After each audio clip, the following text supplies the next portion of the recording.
to Texas, motherfucker!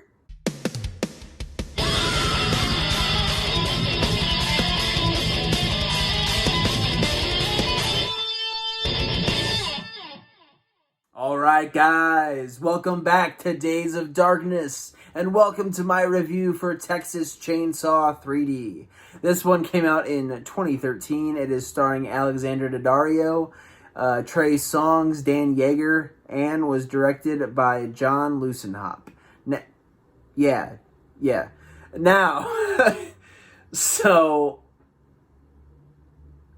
you know, this movie to me, man, is such a mixed bag, and I have a lot of mixed feelings about it. Mostly negative. But, you know, it's hard for me to just sit and rag on a movie like this without acknowledging that, you know, the people, at least a good amount of the people behind this movie, you can definitely tell that there is care for the original. Like 100%. Big shout out to Good Bad Flicks. I've shouted him out before on this channel. Please go support his stuff, as if he needs a shout out from me. But just some really good work from him. And his review for this movie is very eye-opening to just how much the people who were making this really did care about the original. At least you would think so. From the gentleman playing Leatherface in this, Dan Yeager, consulting with Gunnar Hansen about how he played the character, Gunnar Hansen being in the movie, other original cast members being in this film for different little cameos and stuff like that. The faithful reinvention of the house for how little we get it. Like, there's a lot of really, really good, cool fan service in this movie that doesn't feel super, well, most of it doesn't feel super out of place. But it's cool to see stuff like that, and it's cool to hear that people really did give a shit. You know, there was a private screening for Toby Hooper, for Christ's sake, who apparently really enjoyed this movie. I don't get it, but okay. But that's cool. Like, that's really cool to hear stuff like that. But then you actually sit down and watch the film, and it's quickly evident that this film really struggles with being faithful to the original while also drastically retconning it in a lot of very, very jarring, weird ways. And it just, you combine that with, honestly, a pretty poor script and a pretty average slasher film, and that's our sequel to the original, one of the greatest horror movies of all time, Texas Chainsaw Massacre. It's just not working for me, man. I'll be honest. It's just not working for me. Now, there are people that will tell you that they fucking love this movie. And hey, if that's your bag, dude, good for you. But to me, there's just way too much shit in this film that just kind of slaps fans in the face, if I'm being totally honest. But let's get into the opening here. Definitely, I would say my favorite part of the movie, if we're going to call it that. Again, just seeing that house recreated down to, like, the littlest of fucking detail was really fucking rad. And then they burn it down in, like, 2 minutes. But anyways, but even so, like, the idea of that transition, Sally rides off in the fucking back of the pickup, and you would think, obviously, something's going to come of this. Like, she's going to tell people about what happened, and there are going to be repercussions. If I'm writing a Texas Chainsaw sequel, why would you not have that happen? Of course, there's going to be some sort of consequence. And yeah, man, the sheriff rolls right up. So far, so fucking good. Drayton's there, and he's, you know, the sheriff's like, hey, Sheriff Hooper, by the way, like that little nod to Toby Hooper, but he's like, hey, you know, your fucking brother killed a bunch of people, man. I'm gonna need to take him in. And honestly, I don't know why he's not trying to take Drayton in too, but whatever. But yeah, and Nubbins is obviously already a fucking pancake on the road. But yeah, Sheriff Hooper is asking for Leatherface, and, you know, obviously Drayton is not too keen on giving him up at first. But then we all of a sudden get all these other people. And it's the rest of the Sawyer family. Like 8, 9, 10 of them. just random extras. One of whom, like I said, is Gunnar Hansen, which was really cool to see. But still, what the fuck? Now, I know there is a shot of them pulling up to the house, so it's not like the movie's implying that they were just there the entire time. But I guess I'm kind of confused on just the decision to have these random fucking people here. Obviously, you need them in order to have the rest of the movie with Alexandra Daddario's character and all that. But I don't like the decision to go from having the Sawyer family be these 3 fucking maniacs killing and eating people to this rich family history with all these different people, and it's a very weird decision, but I guess I just have to deal with it. So you know, these guys are all loading up their guns, getting ready for a shootout. There's a mother and her baby there, which ends up being Heather later on in the movie, which we'll get into how fucking stupid that is. But yeah, so they're all getting ready for a shootout. And then all of a sudden, these a gang of rednecks come up. Good old Texas boys. They all pull up, and they're obviously pretty pissed off about what these people have been doing, which is fair. I mean, you know, if I find out that people have been, people who are living very close to me have been killing and eating people, yeah, I'm going to be kind of upset. So it makes sense that these people would be upset. What do I condone going and just lawlessly killing people? No, of course not. But these guys obviously feel different, and it comes to them throwing a Molotov cocktail in there, burns up one of the random Sawyer people, and they end up killing basically everybody there, burning the house down. One of the vigilante redneck people take baby Heather, and yeah, man, they burn the fucking house down. I did really like the shots of the vigilantes holding up like a fucking leg, and like all those very eerie camera photos, all those very eerie photos of the vigilantes and stuff. I thought that was pretty cool. But yeah, very weird opening. Like, I like it. I don't like it. I think if you tweak that a little bit and just have it be Drayton, that could be a really good hook for a sequel. It's like, oh my god, these people came and killed Drayton, like, and Leatherface runs off. What's gonna happen with him? But whatever. So this is the movie we have. So we fast forward to present day. Now, let's get into the term present day. So, the in-universe events of the original Texas Chainsaw Massacre happened in 1973. Yes, I know the movie was released in 74. It's how a lot of movies work. 1973 was when the year that all this shit took place, with Sally's friends getting killed and the sheriff coming up, having that big old shootout with the random fucking Sawyers that came out of nowhere. All that happened in 1973. We fast forward to 2012. I don't know if you can do your math. I'm not the best math guy either. But according to my calculations, that's 39 years. Okay? 39 years. So, why the fuck is this child that was taken in 1973? Why, 39 years later, is she 20-something? I know people will say, oh, that's a nitpick. You're being picky. Yada. No, I'm not, dude. That is a very, very blatantly obvious thing that you shouldn't fucking miss when writing a movie. So you're telling me, by that logic, at no point did anyone say, oh, hey, shouldn't she be 39 fucking years old and not fucking 25, 26, whatever she is in this? Because she ain't fucking no 39, pushing 40. No, that's just not the case. I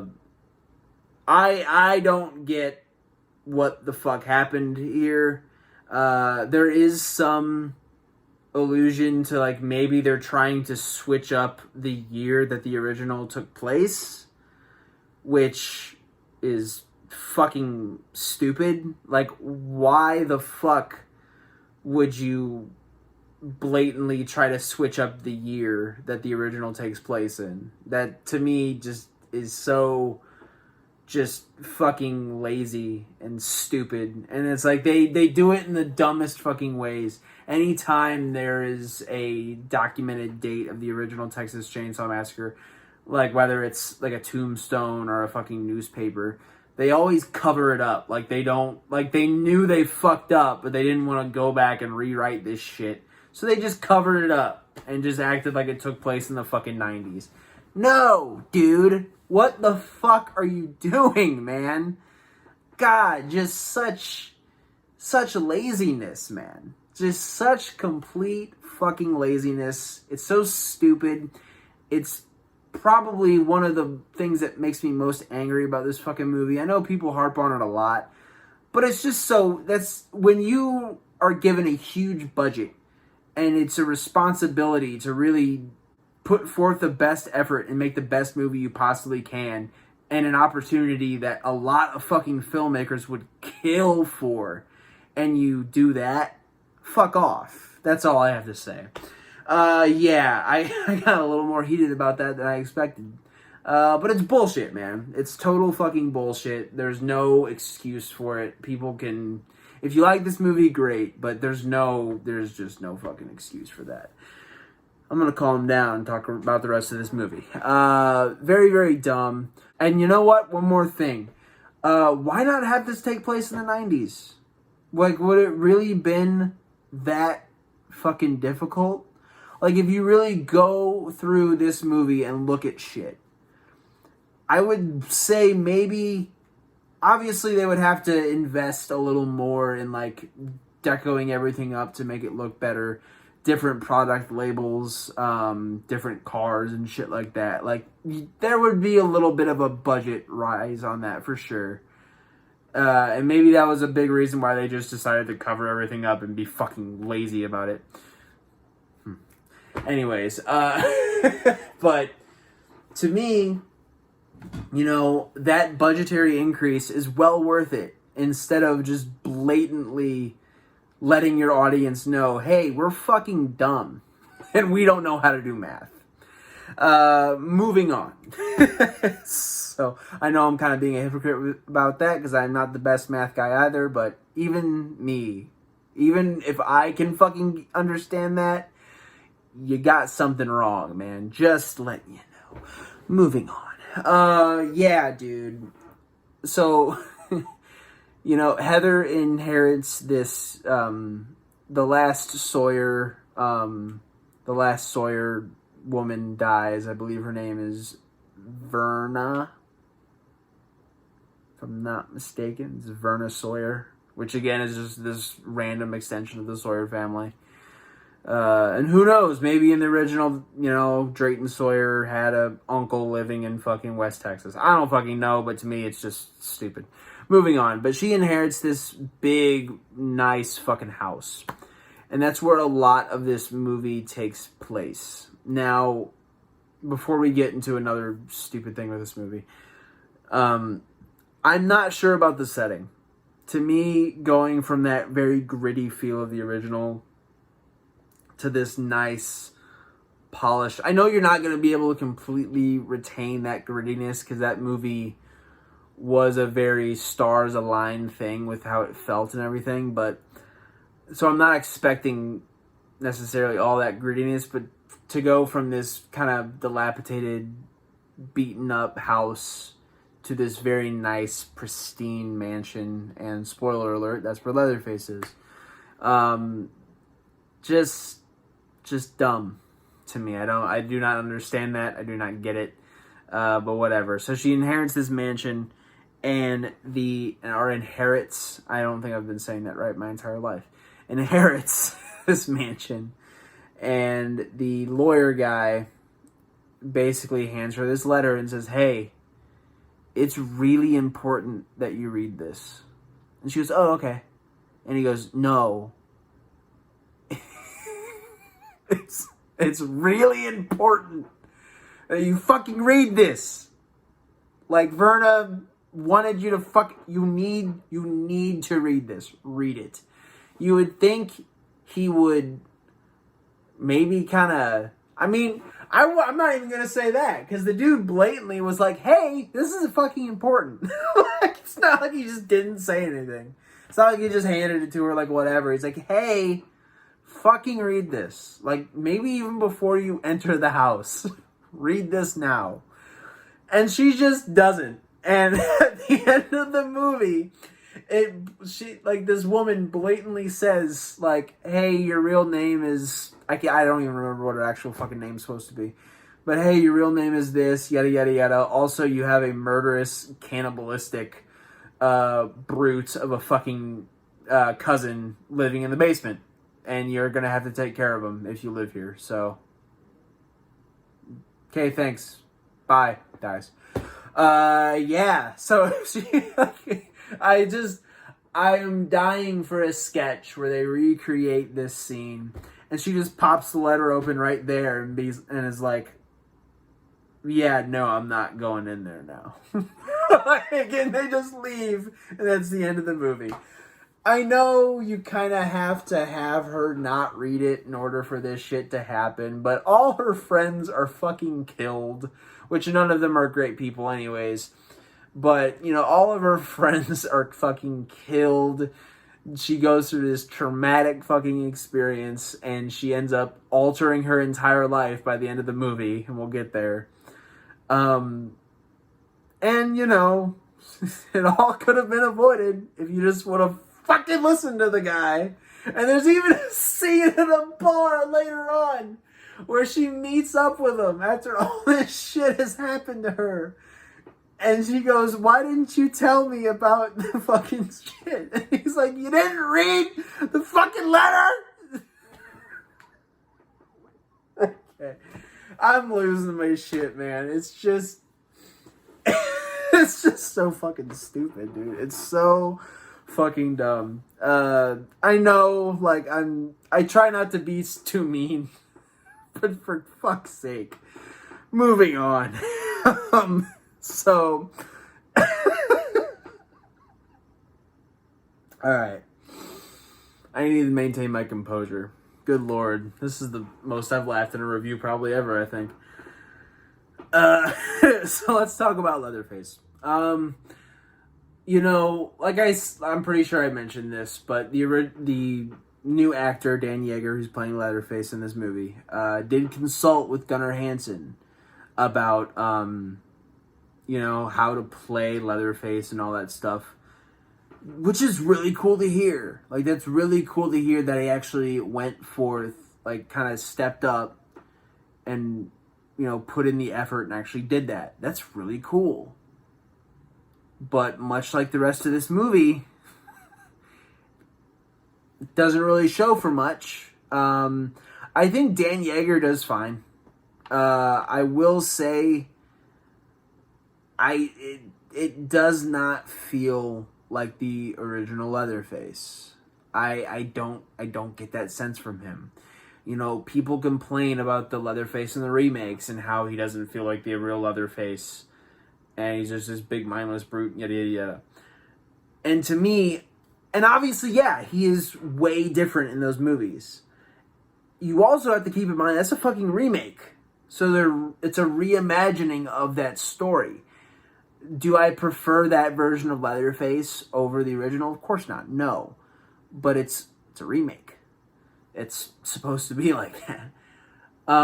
You look at, this movie's Leatherface, and this is a direct sequel to the original, to me, he does not give off the same sort of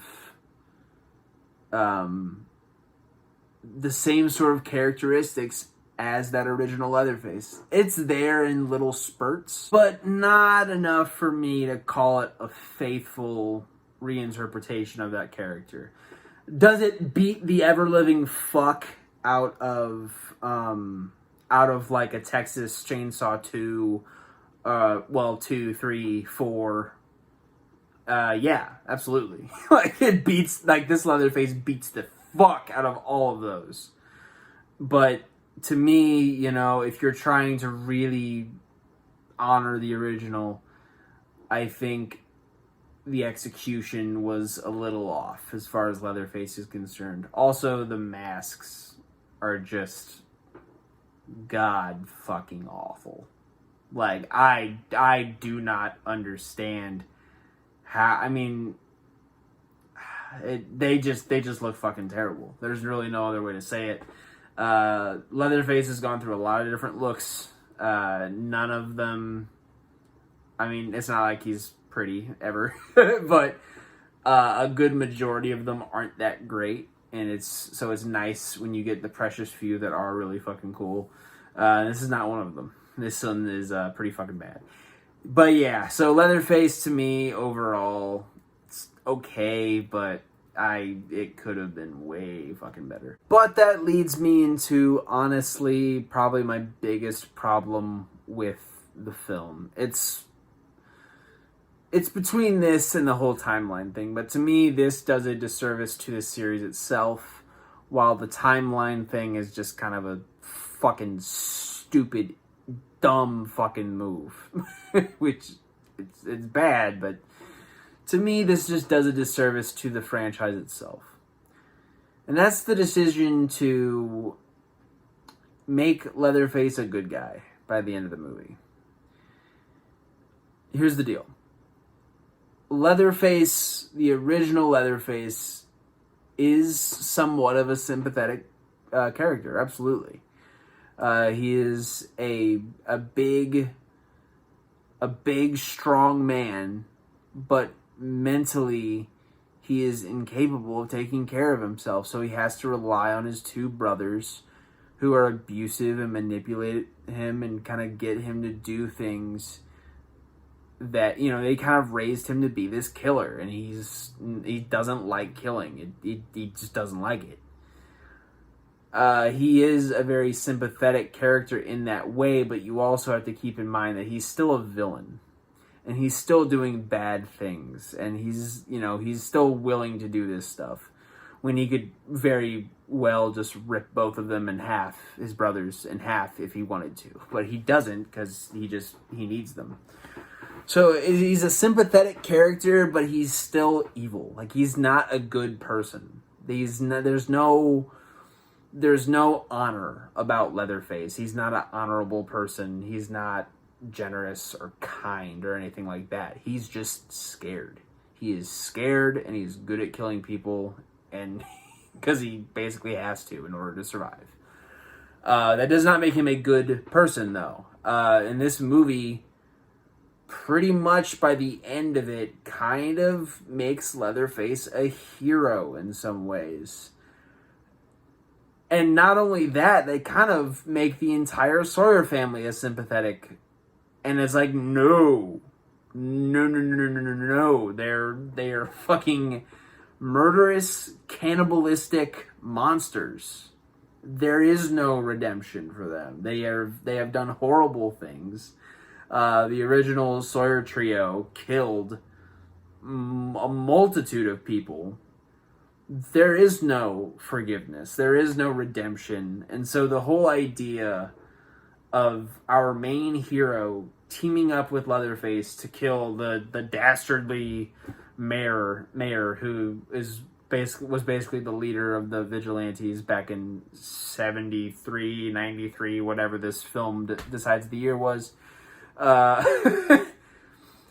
They basically, they turned Leatherface babyface, and he's just a good guy now. And it's like, That, to me, that's just not a fucking good move at all. And he has this scene where he sees the I guess it's the branding on her, like on her chest, and he kind of like he looks at it and shit, and he's like, oh my god, you're a Sawyer, I have to rescue you, when he's been trying to kill her and gut her with a fucking chainsaw this entire movie. He's killed her friends. She has seen horrible things that this man has done. She literally watched one of her new friends get cut in half by this fucking guy. And now she's just, oh, nope, family's family. It's like, that, it just doesn't make any fucking sense. And then, like, all of a sudden she starts acting kind of crazy. Like, she, like, tries to stab this cop guy who, fun fact, that's Clint Eastwood's son, the actor playing the cop, but the cop is the mayor's son, yada fucking yada. It's just, to me, it's a very, very big misstep. I think there's a way to make Leatherface sympathetic without just straight up making him a good guy and having him literally have a chainsaw to, I forget what the actual villain of this movie has. I think it's like a nightstick or something. But literally having him have like a triumphant sword fight at the end of this movie, it's like, I just don't fucking get it.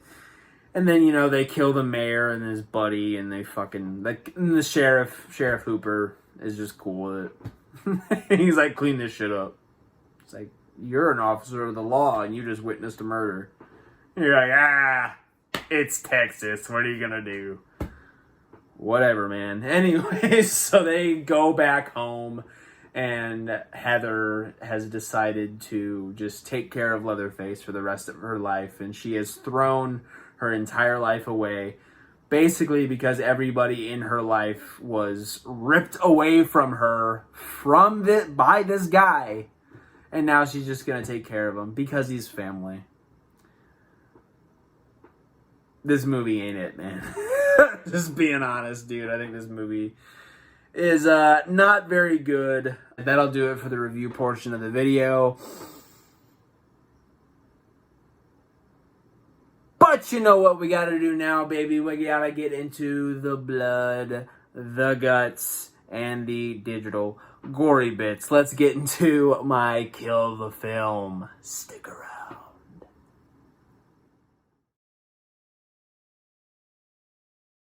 Texas Chainsaw 3D is not a very good movie.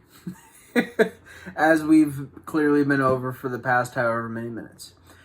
I feel like it's also really reflected with the kills. There are a couple solid ones, obviously my Kill of the Film, but I'd say the two hammer deaths are really good. The cop getting it in the head later on in the movie, and also the very handsome, very conniving hitchhiker that they pick up in the rain. And they stupidly just leave him at the fucking mansion, this guy that they do not know.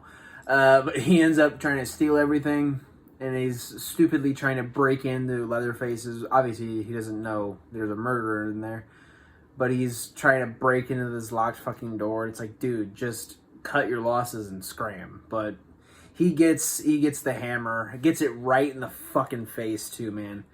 Like, just, and we see his head kind of cave in a little bit before it cuts away. It's like, that was pretty brutal fucking shit. But other than those two and my Kill of the Film, which we will mention last, a lot of lame ones, man. We get Trey Songz dying in a motor vehicle accident. He ends up, Leatherface, which I guess Leatherface did cause this, but it's just kind of a lame death to me.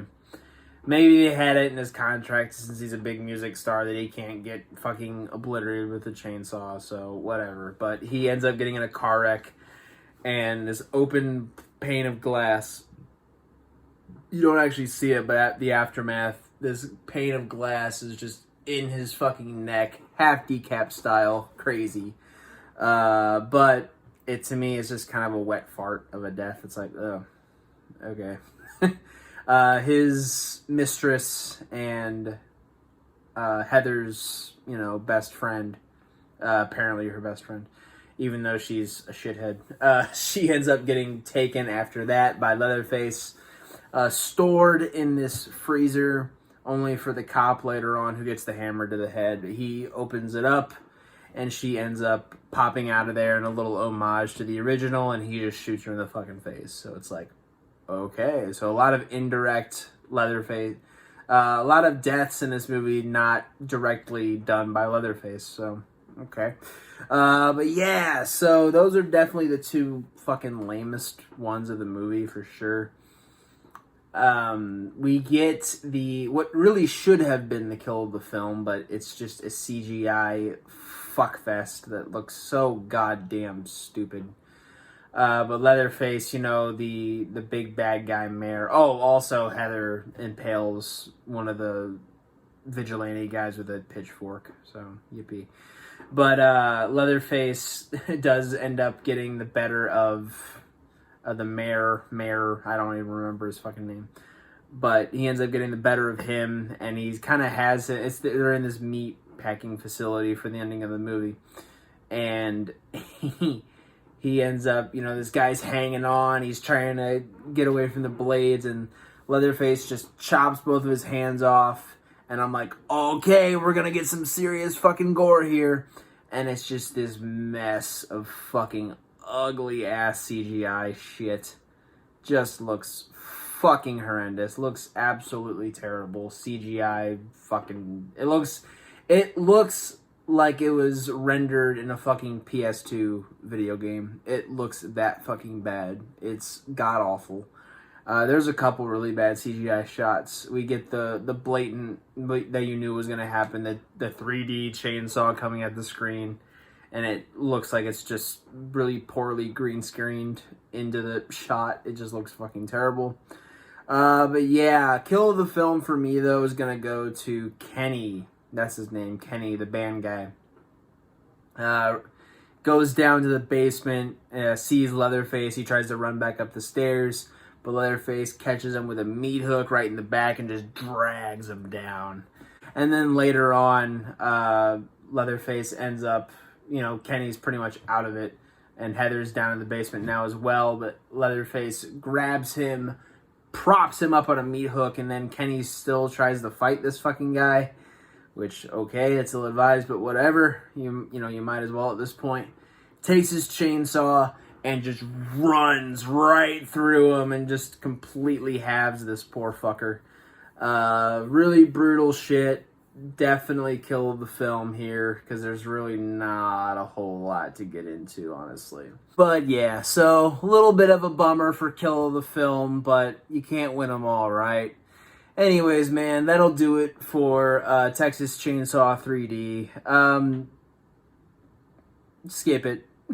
It's not really worth it. Not a great, well put together film at all. But hey, you have stuff like Texas Chainsaw 3D, and then you have what we're going to be talking about next time on Days of Darkness when we get into Psycho, which I am very excited to talk about.